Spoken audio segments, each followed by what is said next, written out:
네, 오늘의 첫 번째 물건 만나보겠습니다. 종로로 가보겠습니다. 동대문역에서 걸어서 5분 걸리는 역세권입니다. 전용 면적은 20.87제곱미터, 실평수는 약 11평이고요. 지하 1층에서부터 지상 16층까지 2개의 동 단지형으로 되어 있습니다. 준공은 내년 5월에 마무리가 되고요. 예상 실투자금입니다. 전세를 안고 할 시에는 약 3,800만 원의 금액이 예상이 되고 있습니다.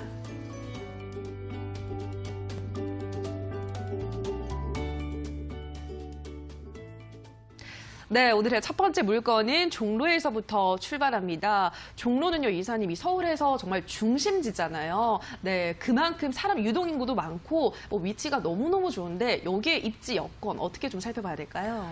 네, 지금 오늘 이제 준비한 매물이 이제 아파트죠. 아파트인데 지금 최근에 그 서울의 그 고가 아파트들이 이제 상당히 많이 조정을 받고 있는 시기입니다. 하지만 지금 이러한 동대문 그리고 종로, 중구 이런 쪽의 도심의 중심에는 지금 주택 가격이 크게 그렇게 유동은 치지 않고 있는데요. 특히나 이런 소형 아파트는 상당히 희소한 그런 매물이기 때문에 지금 이런 거에 대해서 움직이지 않으시는 것보다는 이러한 작은 틈새 시장을 또 공략을 해보는 것이 또 투자에 또 길을 한번 열어볼 수 있는 그런 길인 것 같습니다. 일단 오늘 이 종로구는요, 3대 도심지 중 하나지죠. 그래서 종로구의 어떤 그 주변에 시장 상권 그리고 어떤 그 주거 시설 이런 것들이 상당히 그 입지 수요가 또 많은 지역이기도 하고요. 특히 지금 오늘 같은 매물은 이제 도심 중심에서도 종로 5, 6가의 이제 신축 투룸 아파트 매물입니다. 주변에 각종 관공서나 동대문 시장 너무 많이들 알고 계시죠. 이러한 임차 수요 풍부한 지역에 입지를 해 있고요. 특히 이 교통 여건은 부동산 가격을 결정하는데 아주 중요한 요소로 또 작용을 합니다. 현재 오늘 이 매물지 같은 경우에는 지하철 1호선과 4호선의 동대문역이죠. 동대문역을 도보로 5분 이내에 걸어갈 수 있는 그런 입지를 가지고 있고요. 종로 5가역도 마찬가지로 도보 3분 정도면은 지하철을 이용할 수 있는 초역세권의 입지라고 볼 수 있겠습니다. 이 1호선 종로 5가역뿐만 아니라 이제 반경 500m 내에는 3호선이나 4호선, 2호선, 6호선 등의 그런 다중역세권을 이용할 수 있는 이 지하철들이 또 포진이 또 집중이 되어 있고요. 이 서울 전 지역의 어떤 그 대중교통의 접근성이 상당히 뛰어난 곳이 이 종로 일대다. 이렇게 보시면 되겠습니다. 특히 이 동대문 이 주변에는 이제 상가들과 이제 오피스 지역들이 상당히 또 밀집이 되어 있기 때문에 탄탄하고도 안정적인 그런 임차 수요를 가지고 있는 곳인데요. 주변에는 이미 그 서울대학병원 등 의료시설이 또 잘 갖춰져 있고요. 여기에 또 어떤 그 생활 편의시설 충분히 또 갖춰져 있는 곳이기 때문입니다. 어떤 그 다양한 시설, 전통시장 여러 가지 그 주변의 일자리와 그리고 상인들의 집중돼 있는 곳이기 때문에 어떠한 그 우리가 이제 오피스 밀집 지역 하나만을 보더라도 임대 사업의 그 최적의 장소다. 이렇게 볼 수 있겠습니다. 그리고 이제 바로 이제 서울 도심의 명소라고 또 할 수가 있죠. 지금 청계천 거리를 또 한 번쯤은 다 가보셨을 것 같습니다. 오늘 매물지에서 이제 바로 이 청계천 거리가 또 도보권에 이용을 할 수 있기 때문에 어떤 그 도심 속의 쾌적함까지 갖추고 있는 현장이고요. 이러한 부분들 지금은 이제 굉장히 그 자연 친화적인 그런 요소들이 내 주택가 주위에 있다면은 어떠한 집가 상승에도 큰 영향을 줄 수밖에 없는 그런 요소를 가지고 있는 입지다 이렇게 볼 수 있겠습니다.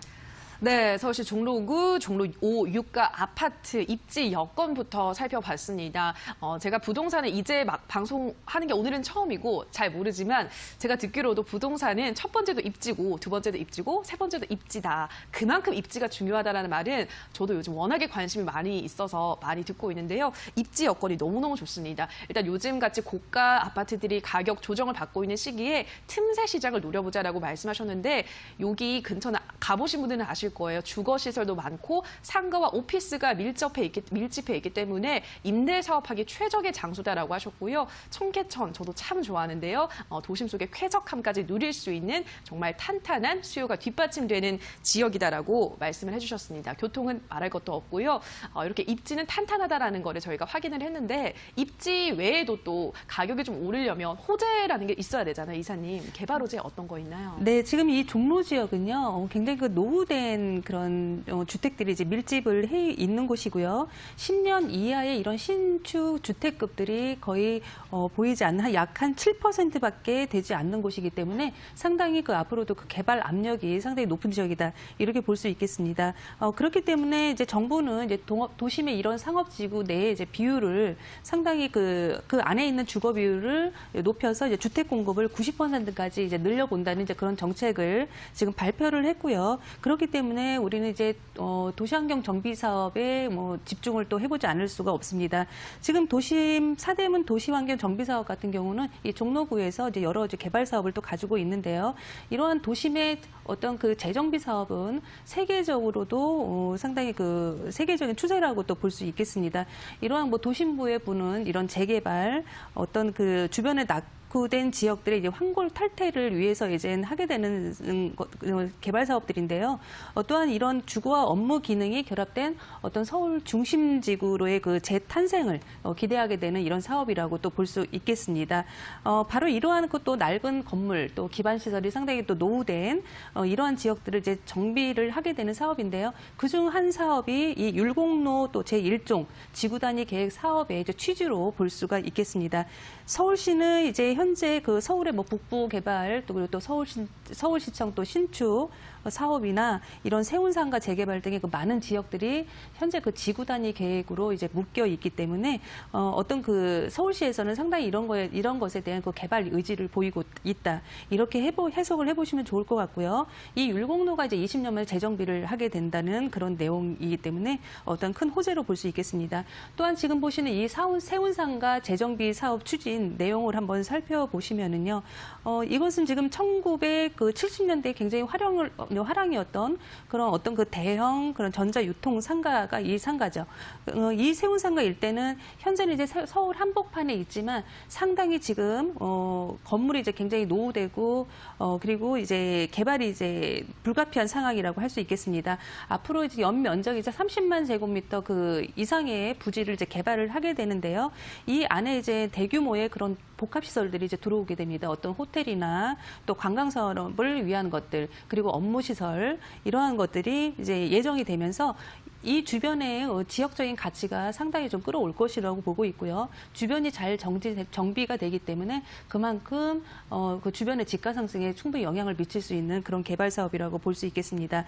현재 또 국립의료원 부지나 또 미 공병단자 부지 복합 개발이 이제 가용지로 우리가 지금 도심에서 이제 쓸 수 있는 부지인데요.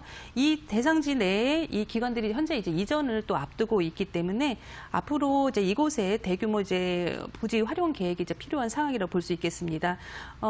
이러한 그 주한미군의 뭐 공경 부지를 뭐 이전한다는 내용이나 이런 것들에 대한 안에 있는 사업 내용을 살펴보면은 서울의 어떤 동대문 일대가 이제 앞으로 이제 패션에서 좀 더 문화적인 면으로 이제 더 많이 이제 부지 활용 계획이 특화되면서 어떤 그 고용 창출의 또 효과 또한 크게 또 일어날 것으로 기대를 해볼 수 있겠습니다.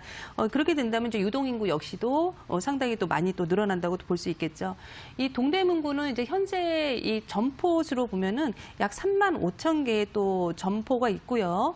또 이미 많은 상인들의 그 인구가 또 집중이 되어 있는 곳인데요. 이 대규모 의류 패션 도시답게 또 어떤 그 서울의 패션 혁신 허브 조성 사업 개발이 또 계획이 또 되어 있습니다. 현재는 그 인구수만 해도 이 동대문 쪽의 상업 인구수만 해도 약 15만 명 이상이고요. 그리고 이제 이러한 것들이 이제 모두 이제 조성이 된다면은 어떤 그 동대문 패션 사업의 그 기존에 있는 이런 상권들의 그 인구 수요와 더불어서 그만큼 그 이상의 그 추가적인 일자리 시너지 효과까지 나올 것으로 또 기대를 해보고 있습니다. 특히 이제 오늘 매물지 인근에는 우리나라 지금 100대 기업들의 이제 배우 수요가 이제 밀집해 있는 그런 곳이기도 한데요. 서울 도심 중에서도 1인 구성 세대가 최고 1위를 차지하고 있는 곳이 또한 이 종로구이기 때문에 어떤 안정적이고 탄탄한 수요층을 확보할 수 있다는 장점이 있습니다. 이곳에서 우리가 이제 투자를 함에 있어서 어떤 내 집값에 영향을 주기 위해서는 공실에 대한 리스크를 줄여야 하기 때문에 이러한 그 종로구의 인구가 집중되어 있는 곳에 이러한 곳에 투자를 좀 들어가 보신다면은 안정적인 그런 임차 수요도 가능한 그런 지역이 되겠습니다. 네, 개발 호재가 정말 다양하다라는 걸 한눈에 파악을 할 수가 있습니다. 저도 요즘 이렇게 알아볼 때 지구 단위 계획이 있는가를 꼭 체크를 해보는데요. 지구 단위 계획, 율곡로 일대 재정비 계획이 있다라는 말씀을 드렸습니다. 뭐 이외에도 세운상가 재정비 사업 추진이 되어 있고 내년에는 서울의 패션 혁신 허브 조성까지 정말 다양한 개발 호재들이 기다리고 있습니다. 그리고 여기 종로 쪽이 1, 2인 가구들의 그 1위라고 합니다. 그만큼 1, 2인 가구들이 많기 때문에 임대 사업을 하실 때 공실에 대한 위험 부담을 확 줄일 수 있는 임대 사업의 충분한 매력을 가진 그런 위치다, 아파트다라는 걸 알 수가 있습니다.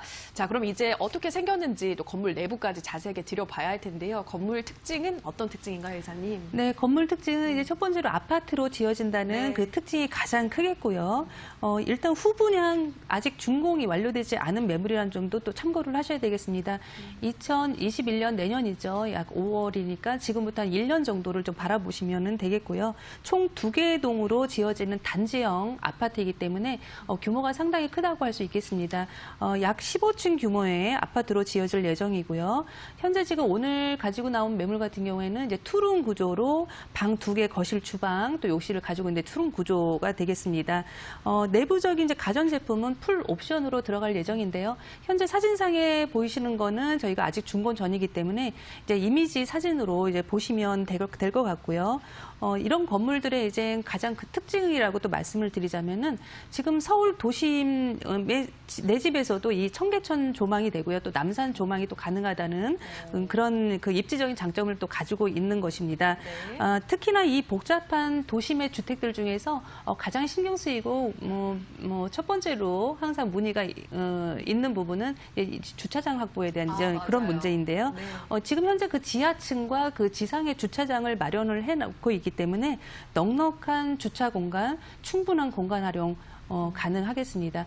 이러한 면들 그리고 안에 내부적인 면은 밖에서 이제 현장에서 저희와 직접 상담을 통해서 좀 더 세밀하게 알려드릴 수 있을 것 같습니다. 네, 종로구 내년에 1년 정도 바라보셔야 할 투룸형 아파트 건물까지 살펴봤습니다. 이제 곧 지어질 아파트잖아요. 새 건물입니다. 뭐 그거 말고 더 큰 장점은 없을 것 같은데 심지어 안에 풀 옵션까지 되어 있다고 하고요. 청계천과 남산 조망까지. 그리고 서울은 정말 주차 전쟁이 심하잖아요. 네, 저도 지금 그런 곳에 살고 있는데 다행히 넉넉한 주차장 공간 확보까지 정말 매력이 많은 그런 아파트인 것 같습니다. 잘 들어봤고요. 자, 그러면은 이 아파트 추천 포인트를 다시 한번 간략하게 한번 정리해 볼까요, 이사님? 네, 지금 이 종로구의 동대문역 주변은 이제 대부분 상업지 비율이 굉장히 높은 곳이고요. 그만큼 이제 주거지 비율이 낮다 보니까 어떤 그 주택에 대한 희소성이 굉장히 또 강조가 되는 지역이기도 합니다. 그 중에서도 오늘 매물 같은 경우는 또 특히 아파트라는 점이 강점이 또 되고 있고요. 역시 또 도보 4분에서 5분 정도의 그 더블 역세권을 또 가지고 있기 때문에 주변에 또 여러 노선의 그런 쿼트러플 역세권의 그 이상의 그 노선을 이용할 수 있는 그런 장점을 가지고 있는 매물입니다. 대한민국의 뭐 대표 업무단지 밀집 지역에 그 중심에 또 위치를 해 있고요. 어떠한 그 소상공인도 굉장히 많은 곳, 제일 많은 곳에 위치를 해 있기 때문에 지금 고소득 임차 수요와 또 이 풍부한 임차 수요를 좀 합해 본다면은 어떤 그 낮은 공실률로 인한 이런 안정적인 임차가 가능한 그런 입지를 가지고 있다. 이렇게 볼 수 있겠고요. 인근에 현재 그 형성이 뭐 상권이 모두 다 형성이 되어 있기 때문에 그런 인프라 제공을 뭐 바로 받을 수 있다는 그런 장점도 가지고 있습니다. 높은 지가로 인해서 신축 공급이 또 상당히 또 희소하다는 점, 이러한 점들을 포인트로 임장 활동을 해보시면은 상당히 좀 좋은 성과를 얻을 수 있을 것 같습니다. 네, 김정현 이사님이 준비해 오신 첫 번째 물건, 일단은 장점이 아파트입니다. 아파트라는 거, 그리고 더블 역세권, 더해서 쿼트러블 역세권까지 되어 있다는 점, 그리고 아까도 설명을 들으셨지만 100대 기업 배후 수요, 정말 유동 인구들도 많고 기업들도 많고 인프라가 잘 갖춰져 있다라는 말씀해드렸습니다. 워낙에 지가가 높기 때문에 공급이 부족해서 그런 신축 공급이 희소하다는 점도 오늘의 추천 포인트를 한번 정리를 해봤는데요. 자, 너무너무 좋은 것 같은데 이제 중요한 중요한 건 가격입니다. 가격은 좀 어떻게 형성이 되어 있나요, 이사님? 네, 종로구이면서 또 아파트라고 하니까 또 가격적인 부담은 굉장히 크지 맞아요. 않을까 이런 생각을 또 하실 텐데요. 지금 투룸 신축 가격이 이제 3억 3,500만 원에 책정이 되어 있습니다. 서울의 그 웬만한 역세권의 한 전세 가격 정도, 예, 그 정도 되는 가격으로 보시면 되겠고요. 매매가가 이제 좀 합리적인 가격으로 책정이 되다 보니까 지금 이 전세 갭이 상당히 좀 낮아지는 그런 결과가 됐다고 보시면 되겠고요. 전세 금액 2억 9,700만 원으로 예상해 볼 수 있겠습니다. 그렇기 때문에 실투자금 약 3,800만 원 정도로 충분히 전세에 맞춰볼 수 있는 매물이 되겠고요. 지금 현재 이 시장은 이제 월세 시장도 상당히 좀 강세 지역이기 때문에 우리가 이제 노후를 생각한다면은 충분히 그 노후의 안정적인 그런 수익까지 생각해 볼 수 있는 그런 현상이 되겠습니다.